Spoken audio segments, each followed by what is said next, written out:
Hello বন্ধুরা, আজকে হচ্ছে রবিবার আর আমরা বেরিয়ে পড়েছি। কোথায় যাচ্ছি সেটা তোমরা থাম্বনেল দেখে এতক্ষণে বুঝেই গিয়েছো।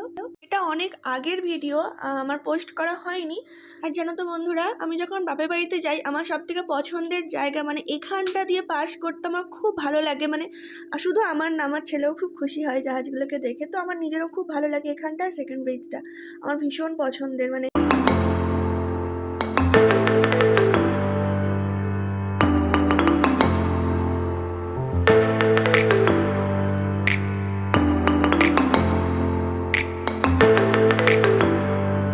বন্ধুরা, ছেলেকে বলিনি যে আমরা মামার বাড়ি যাচ্ছি, হঠাৎ করেই আর কি বেরিয়েছি।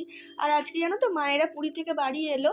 আসলে আমাদের আগের দিনেই যাওয়ার কথা, কিন্তু মায়েরা আসবে বলে রবিবার সকালে, তো সেই কারণে আর আসেনি। সকালবেলা টিফিন করে দিয়ে আমি বেরিয়ে এসেছি। আর ছেলেকে তো বলা হয়নি যে মামার বাড়িতে নিয়ে যাচ্ছে। তো ছেলে রাস্তাঘাট দেখে ও সেকেন্ড ব্রিজটা দেখেই ও বুঝতে পেরেছিল, মানে সেকেন্ড ব্রিজের আগেই ও বলেছিল যে আমরা কি মামার বাড়িতে যাচ্ছি। আমি বললাম যে না, আমরা মামার বাড়ি যাচ্ছি না।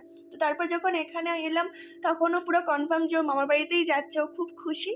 আমাদের কিন্তু আজকেই ফেরার কথা, কারণ ছেলের স্কুল আছে কালকে। তো সেই ভেবেই আমরা এসেছিলাম। মাকে বললাম, মা জিজ্ঞাসা করলো যে আজকেই চলে আসবো। আমরা বললাম হ্যাঁ, আজকেই চলে আসবো। আর দেখো, এসেই দেখো মামাইদের সাথে কেমন করছে। তোমরা তো অনেকেই জানো যে ব্ল্যাক টি শার্ট পরাটা ওটা আমার ভাই, আর ওটাও আমার ভাই, ওটা আমার পিসির ছেলে। তো মায়ের সব রান্না হয়েই গিয়েছিল, মা অনেক রকম রান্না করেছিল। তারপরে দেখো আমাদের গোপু সোনাদের সাথে দেখা করতে এলাম। এর মধ্যে খাওয়া দাওয়া কমপ্লিট হয়ে গিয়েছিল। 4টের সময় ঘুম থেকে তুলে মা দেখো পেঁপে কেটে দিল। বন্ধুরা, বাড়িতে গিয়েই আমি না রিলস বানাচ্ছিলাম, মানে ড্রেস চেঞ্জ করে নিয়ে। আর মায়ের তো রান্না হয়ে গিয়েছিল, তো মা তাড়াতাড়ি করে বললো খেয়ে নে। আর কিছু ভিডিও করাও হয়নি যে কী রান্না বান্না হয়েছে। মা অনেক কিছু রান্না করেছিল। মা ইলিশ মাছ করেছিল, মাটন তো তোমাদেরকে দেখালাম, ডাল করেছিল, মাছের মাথা দিয়ে একটা চচ্চড়ি মতো করেছিল। তারপরে আরও অনেক কিছু হয়েছিল, অনেক দিনের ভিডিও তো আমার ঠিক মনে নেই। আমরা 4টের সময় এই কারণে উঠেছিলাম বাড়ি আসবে বলে। তো ডাক্তারবাবু 9 বছর এই প্রথম বললো যে আজকের দিনটা থেকে যাই, ভালো লাগছে না, ইচ্ছা করছে না। তো সবাই বললো যে হ্যাঁ বাবু 9 বছর এই প্রথম বললো বাড়ি যাস না। তো ছেলের স্কুল ছিল, তাও মানে স্কুলটা ছুটি করালাম। আর ওটা তো পরের দিনের ভিডিও, ওটা তো পরের দিনের মানে সকালের ভিডিও। দাদু তো বাইরে এখন বেরোতে পারে না, সেই কারণে বাড়িতেই ব্যবস্থা। আর দেখো সকালের আমাদের টিফিন হয়েছিল, পরোটাও হয়েছিল, রুটিও হয়েছিল। আর আমি না বাসি তরকা দিয়ে রুটি খেতে ভীষণ ভালোবাসি। তো সেই কারণে মা আমার জন্য মানে রুটিও করেছিল। আর বাকি সবাইয়ের জন্য পরোটা রুটি সবই ছিল। ডাক্তারবাবু তো পরোটা খায় না, তো সেই কারণে সব রকমই ছিল। আমি রুটিও খেলাম তড়কা দিয়ে। আর সকালের মানে লুচি আর পরোটা হয়েছিল, তো লুচি পরোটাও খেলাম। আর এখন দেখো আমরা বেরোচ্ছি, যাবো হচ্ছে একটু সোনার দোকানে, একটু দরকার ছিল।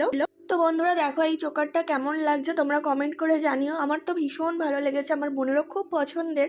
আর হঠাৎ করে কেন সোনার দোকানে এলাম সবটাই বলবো। অবশ্যই সোনার দোকানে এসেছি সোনার জিনিস বানাতে দেওয়ার জন্যই, কিন্তু কার সোনার মানে কার জন্য বা কি বানাতে এসেছি সেটা তো আমাদেরকে পরেই বলবো। তো দেখো ওখান থেকে যাওয়ার পথেই এখানে একটা ডক্টর বসেন আর কি উনি।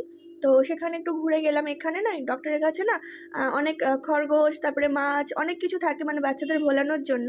তারপরে দেখো চলে এলাম আমাদের জমিটা দেখার জন্য। আসলে আমার বিয়ের পরেই কেনা হয়েছিল, কিন্তু না আমাদের সেভাবে আসা হয় না। মানে বাপের বাড়িতে আসি ঠিকই, কিন্তু সেভাবে আসা হয় না। আর দেখো মেন রোড দেখা যাচ্ছে এখান থেকে।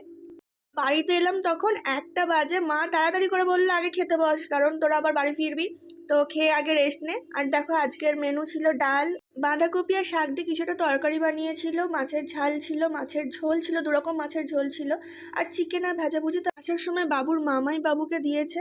অন্তত ভিডিওটা এই পর্যন্তই। পরের ভিডিওতে শেয়ার করবো যে এখান থেকে আবার আমরা কোথায় গিয়েছিলাম। তো সবাই ভালো থেকো, সুস্থ থেকো, বাই।